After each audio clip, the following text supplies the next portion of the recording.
नमस्कार, आप देख रहे हैं मिस्टर डे। मैं हूं आपके साथ प्रिया वाजपेयी। इस वक्त हमारे साथ मौजूद हैं डॉक्टर सपिका जायसवाल, डर्मोलॉजिस्ट हैं, स्किन स्पेशलिस्ट हैं और आज हम बात करेंगे डॉक्टर से फीमेल हेयर लॉस पर। जी हाँ, महिलाओं को सबसे ज़्यादा समस्या हो रही है कि उनके बाल गिर रहे हैं। अगर बात करें 24 से 25 साल की लड़कियों को भी बड़ी समस्या है कि आखिर इतनी कम उम्र में क्यों हेयर लॉस हो रहा है, क्या वजह है, हेरिडिटी है या खान पान है, क्या वजह है कि महिलाओं के बाल पुरुषों से ज़्यादा अब गिरने लगे हैं। डॉक्टर कैसी हैं आप? मैं बिल्कुल ठीक हूँ।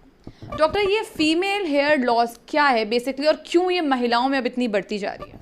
देखिए, इसके कॉजेज़ बहुत सारे हैं। जैसे पहले तो फीमेल पैटर्न हेयर लॉस बहुत कम होता था।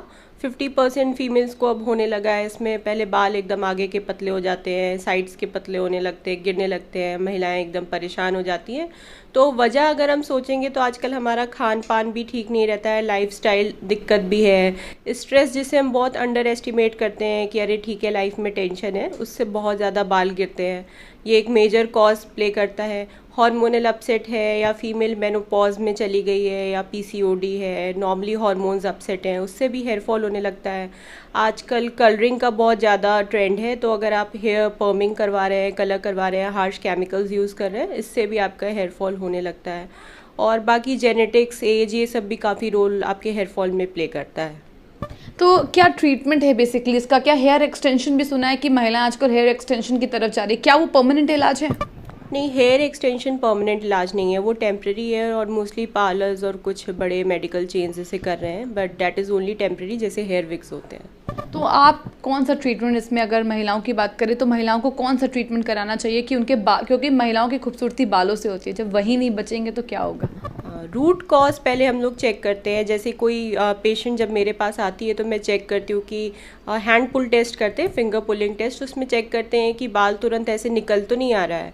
तो अगर ऐसा होता है तो उसके पीछे कोई अंडरलाइंग डिजीज़ होती है, उसको हम लोग टेस्ट करते हैं। अगर ऐसा नहीं है तो ब्लड डेफिशिएंसीज हो सकते हैं, जैसे वाइटामिन की कमी, आयरन की कमी, जिंक की कमी, या आपके हार्मोन में अपसेट है, तो ब्लड टेस्ट से आराम से पकड़ में आ सकता है। बाकी हम लोग डाइट काउंसलिंग करते हैं, उसमें आप क्या खाते पीते हैं इससे भी पकड़ में आ जाता है कि किस चीज़ की आपको न्यूट्रिशनल डेफिशिएंसी होगी। और हम लोग आपकी मेडिकल हिस्ट्री पूछते हैं। मान लीजिए आपको कैंसर की कीमोथेरेपी या ऐसी कोई भी मेडिकेशंस चल रही हो, जैसे बीपी, गठिया, इन सब की, तो उन सब से भी हेयर फॉल होता है। तो पहले हम लोग एक डिटेल मेडिकल हिस्ट्री निकालते हैं, इन्वेस्टिगेशंस कराते हैं, उसके हिसाब से उसके ट्रीटमेंट करते हैं। और अगर हमें लगता है कि नहीं, ड्रग से प्रॉब्लम ख़त्म नहीं होगी, बस शैम्पू, कंडीशनर, सीरम से इशू नहीं जाएगा, तो उसके बाद पीआरपी, स्टेम सेल, जीएफसी और मीज़ोथेरेपी चारों मिलाकर मैं करती हूँ। मैं मिनॉक्सिडिल और ये रोज़गेन और फिनास्ट्राइड ये सब यूज़ नहीं करती। तो क्या एडवांटेजेस होते हैं? बेसिकली लड़कियों को रहता है कि उनकी शादी है, बाल गिर रहे हैं, तो इससे क्या कोई डिसएडवांटेज भी हो सकते हैं? देखिए, अगर आप ऐसा सीरम यूज़ कर रहे हैं मीज़ोथेरेपी वगैरह में अपने डॉक्टर के पास, जो एफडीए या सीई क्लियर्ड नहीं है और आपको पता नहीं है कि उसके इंग्रेडिएंट्स क्या हैं, तो उसके श्योर शॉर्ट साइड इफ़ेक्ट्स हो सकते हैं। तो कौन से बेसिकली महिलाओं को क्या टिप्स पहले फॉलो आप लोग देते हैं ताकि वो जब आपसे हेयर ट्रांसप्लांट कराने आए तो उनको किसी भी तरीके की कोई समस्या ना हो? प्रोटीन डाइट ज़्यादा खाने को बोलते हैं और अपना स्कैल्प एकदम क्लियर रखने को बोलते हैं कि उसमें डैंड्रफ ना हो, क्योंकि डैंड्रफ से भी हेयर फॉल होता है। आपके न्यूट्रिशनल जो भी डेफिशिएंसीज होती हैं उसके हिसाब से जो मेडिसिन लिखे जाते हैं उसको आपको फॉलो करना ही करना है। आपका डॉक्टर जो आपको शैम्पू, सीरम, कंडीशनर, टैबलेट्स दे रहा है, वो सब भी आपको फॉलो करना है। मतलब बेसिकली जो कोई भी इंस्ट्रक्शंस हम लोग देते हैं उसको आप फॉलो करके आइए, तो आपका ट्रांसप्लांट या पीआरपी या जो भी आप इंजेक्टेबल ट्रीटमेंट्स करा रहे हैं, स्टेम सेल, जीएफसी, मीज़ोथेरेपी, सब सक्सेसफुल रहता है। जैसे कुछ महिला होती है जिनके पूरे बाल चले जाते हैं, मतलब ना उनको कैंसर होता है ना किसी तरीके की कोई जेनेटिक प्रॉब्लम होती है, तो उनके लिए कोई खास ट्रीटमेंट होता है डॉक्टर? देखिए, उनके लिए तो हम लोग hair wigs, hair patch, hair transplant, body hair से भी हम लोग ले सकते हैं, उससे हेयर ट्रांसप्लांट कर सकते हैं। ये सब चीज़ें की जा सकती हैं। फिर एक स्कैल्प माइक्रो पिगमेंटेशन होता है जो परमानेंट मेकअप का टेक्निक होता है। इसमें पिगमेंट्स लेके हम 3D विजुअल टेक्निक देते हैं, जैसे कि उससे लगता है कि हेयर्स निकल रहे हैं, हेयर फॉलिकल है या ज़ीरो कट है, आर्मी कट है, तो उसके थ्रू भी कैमोफ्लैग किया जा सकता है। तो जैसे जो महिला आपके पास आती हैं उनके दिमाग में रहता है कि एडवांटेज है या लॉन्ग रन प्रोसेस है कि शॉर्ट टर्म प्रोसेस? सबसे बड़ा सवाल ये, अगर हम 20-30 हज़ार रुपये खर्च करें तो क्या ये शॉर्ट पीरियड तक के लिए रहता है या फिर लॉन्ग पीरियड? ये लॉन्ग टर्म प्रोसेस है। जैसे स्कैल्प माइक्रो पिगमेंटेशन है, it can last for 15 to 20 years. Hair transplant हमेशा ही रहता है अगर आपने उसके बाद के प्रिकॉशंस फॉलो किए हैं तो। और आपका डॉक्टर जब आपको PRP, stem cell, GFC, meso के कॉम्बिनेशन बताता है तो ये डिपेंड करता है कि उसने कितने सेशंस बोले हैं। अगर आपके डॉक्टर ने 6 सेशंस बोले हैं तो आप अपने 6 सेशंस पूरे करिए।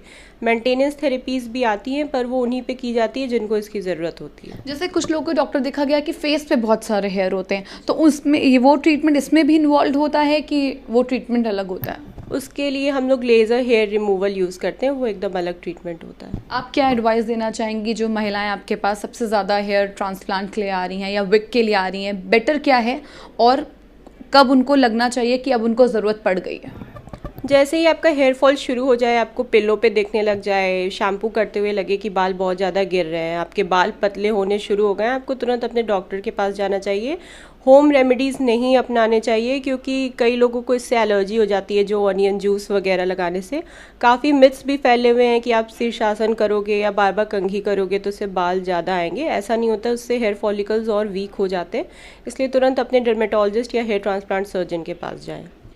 तो आपने देखा, ये थी हमारे साथ डॉक्टर सपिका जायसवाल, डर्मेटोलॉजिस्ट, जिन्होंने साफ तौर पे कहा कि डाइट भी आपको अच्छी फॉलो करनी होगी। साथ ही साथ अगर आपको लगता है कि शैम्पू के दौरान या बाल कोमिंग के दौरान सोते वक्त आपके बाल ज़्यादा टूट रहे हैं तो आपको तुरंत डर्मेटोलॉजिस्ट की ज़रूरत है। आप डर्मेटोलॉजिस्ट के पास जाइए, ट्रीटमेंट को फॉलो करिए और 15 से 20 साल तक आपके जो बाल हैं वो वैसे ही रहेंगे जैसे आप चाहते हैं। किसी भी तरीके का कोई डिसएडवांटेज नहीं है, बस थोड़े से प्रिकॉशंस आपको फॉलो करने होंगे। ऐसे ही बने रहिए एमएस टुडे के साथ। वीडियो जर्नलिस्ट अखिलेश सिंह के साथ मैं प्रिया वाजपेयी, एमएस टुडे, लखनऊ।